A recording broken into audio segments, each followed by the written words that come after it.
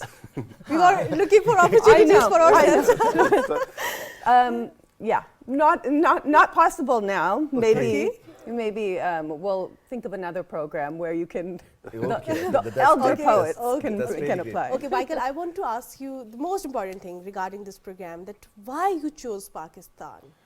I mean, Pakistan is a country rich with a poetic tradition. Yeah. So when you have a conversation with a person, sometimes they'll say a line of poetry to answer the question. You know, Yeah. so to be at a place like this where poetry has existed and been celebrated for Ab to adat thousands of hi hai. years.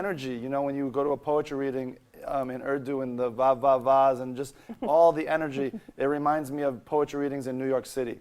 You know, so this is just a perfect, you know, sister country to have a program like this start. An artist needs admiration, acknowledgement, and it's very important. So, They do. Urdu language is also included in this program. Do you have any Urdu poet on board with you in this program from Pakistan? Oh yeah, we have 10 mentors who will be working with the young writers from Pakistan. So 5 will be English speaking, 5 will be Urdu speaking. And Okay. so when we pick the top 20 winners, they will be mentored for 5 months. Those 20 winners will be mentored for 5 months. They'll be published in a book, and then we will have a final event showing off their work. And then Okay. 2 winners will be selected, one in English, one in Urdu. And the big prize that the U.S. Embassy in Islamabad just approved for us is that we get to take those 2 poets to perform in Washington, D.C. at the Kennedy Center. That's Right. huge, Sarah, and that's how very, did you think this program will bring more closer Pakistan and Americans if we talk about literature and culture?